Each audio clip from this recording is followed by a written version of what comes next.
Hello friend, welcome to nursing tag. आज इस video में हम डिस्कस करेंगे कि ईसीजी वेव की क्या क्या क्लिनिकल सिग्निफिकेंट हैं। जब ईसीजी वेव जो होते हैं वो एलिवेट हो जाते हैं तो वो किस किस कंडीशन को इंडिकेट करते हैं, आज इस वीडियो में हम डिस्कस करेंगे।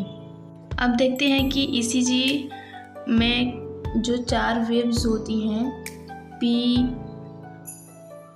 1 मिनट, जो पी हो गया और Q R S complex, T wave और यू वेव, जो ये 4 वेव हैं, 4 वेव जो हैं वो क्या क्या इंडिकेट करती हैं। सबसे पहले इस वेव्स के बारे में हम डिस्कस करेंगे, फिर फर्दर हम जानेंगे कि ये जो होते हैं किस किस मैनिफेस्टेशन, क्लिनिकल मैनिफेस्टेशन को इंडिकेट करती हैं। तो जो ये ईसीजी का जो पी वेव है वो एट्रियल डीपोलराइजेशन, मतलब कि जो हार्ट की एट्रियल होती है उसको, उसके कॉन्ट्रैक्शन को इंडिकेट करती है। और जो ये क्यू आर एस कॉम्प्लेक्स है, जो हार्ट की वेंट्रिकल्स होते हैं, यानी कि वेंट्रिकुलर डीपोलराइजेशन, मतलब जो हार्ट की वेंट्रिकल्स होती हैं उसके कॉन्ट्रैक्शन को इंडिकेट करता है। नेक्स्ट क्या है, टी वेव। टी वेव जो होता है वो ventricle repolarisation means relaxation of ventricle, यानी कि जो हार्ट की वेंट्रिकल्स होती हैं उसको रिलैक्सेशन यानी कि रिलैक्स कब करता है उसको इंडिकेट करती है। और जो यू वेव है वो अभी अननोन है, यानी कि इसके बारे में अभी इतना वो इंडिकेट नहीं है। यानी कि जो ये 3 इसके जो वेव हैं ये ईसीजी के, वो पी वेव क्या करता है, वो एट्रियल डिपोलराइजेशन को इंडिकेट करता है। जो क्यू आर एस कॉम्प्लेक्स है वो वेंट्रिकल डिपोलराइजेशन को इंडिकेट करता है। और जो टी वेव है वो वेंट्रिकल के रिलैक्सेशन यानी कि कब रिलैक्स करता है उसको इंडिकेट करता है। अगर हम इधर की बात करें तो ये जो होती है इंटरवल्स को जो होता है इंडिकेट करता है कि पी वेव्स का इंटरवल जो होता है 2.08 से 2.10 सेकेंड इंटरवल है। क्यू का इंटरवल यानी कि आर का इंटरवल्स क्या है, तो 0.12 से लेकर 0.20 सेकेंड है। ये सारे जो होते हैं इंटरवल्स को इंडिकेट करते हैं कितने कितने टाइम में कितना कितना इंटरवल्स उसके बीच में फर्दर। अब देखते हैं कि ईसीजी जो अगर उसके वेव्स जो है, अगर उसके वेव्स में चेंजेस आ जाएं, यानी कि शॉर्टनेस हो जाए या तो लॉन्ग हो जाए, तो क्या क्या जो होते हैं कंडीशन जो होते हैं देखने को मिलते हैं। तो सबसे पहले जो होता है, अगर क्यूटी इंटरवल्स जो होता है वो शॉर्टनेस हो गया है तो हाइपर कैल्सीमिया देखने को मिले, यानी मीन्स मतलब कि कैल्शियम की जो लेवल होती है वो इंक्रीज हो जाएगा। सेकेंड नेक्स्ट क्या है, जेनेटिक एबनॉर्मलिटीज़, यानी कि कोई भी जेनेटिक एबनॉर्मलिटीज़ उस पर्सन में देखने को मिलेगा। अगर उसकी जो ईसीजी हैं अगर उसमें कुछ ईटी क्यूटी जो इंटरवल्स है अगर वो शॉर्टनेस हो गया तो हाइपर कैलेमिया की कंडीशन जो होते हैं वो देखने में, यानी कि जो पोटेशियम की लेवल है वो इंक्रीज हो जाएगा। नेक्स्ट क्या है, प्रोलॉन्ग्ड क्यूटी इंटरवल्स, यानी कि क्यूटी जो होता है अब इसमें जो होता है वो लॉन्ग हो गया है, इंटरवल जो होता है लॉन्ग हो गया, तो इसमें हाइपोकैलेमिया हाइपोकैलेमिया मतलब हाइपोकैल्सीमिया, मतलब कि कैल्शियम की लेवल जो होती है डिक्रीज हो जाएगी और ये जेनेटिक एबनॉर्मलिटीज तो रहेगी।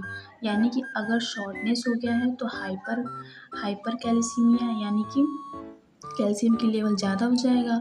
अगर वो लॉन्ग हो गया है तो कैल्शियम जो होती है वो डिक्रीज हो जाएगा। नेक्स्ट क्या है, फ्लैटनेट और इंटरवल टी क्यू टी, यानी कि वो जो टी वेव है अगर वो फ्लैट हो गया है तो कोरोनरी इस्कीमिया, मतलब कि ब्लड की कमी हो जाएगी।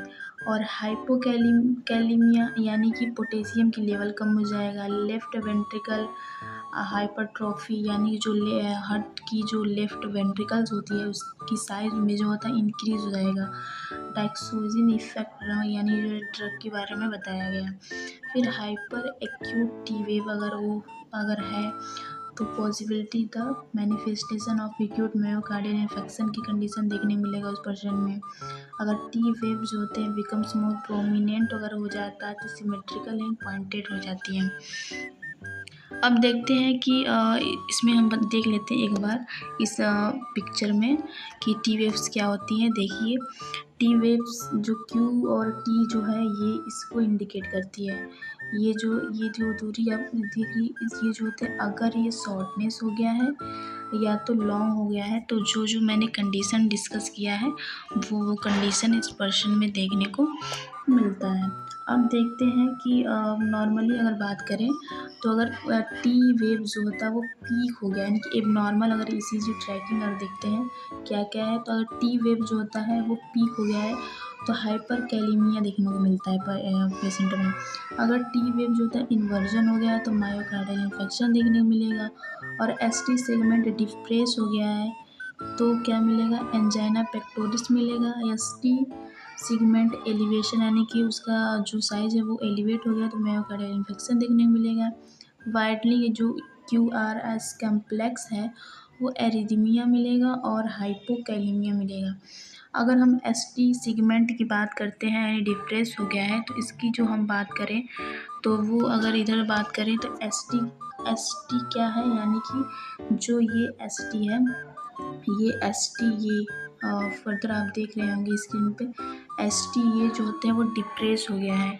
डिप्रेस हो गया है तो ये कंडीशन में क्या हो रहा है, इस कंडीशन में जो होता है एसटी सेगमेंट की यही बात की गई है कि मतलब एसटी की अगर ये बात कहा गया है डिप्रेस हो गया तो एंजाइना पेक्टोरिस देखने को मिलता है। ये एंजाइना पेक्टोरिस देखने को मिलता है। और जो अगर एलिवेट हो गया है, अगर बढ़ गया है तो मायोकार्डियल इन्फेक्शन देखने में। आई होप कि इस वीडियो से आपको ये समझ में आ गया होगा कि अगर ईसीजी वेव में कोई भी चेंजेस होती हैं तो कौन कौन सी कंडीशन जो होते हैं पर्सन में अराइज होते हैं।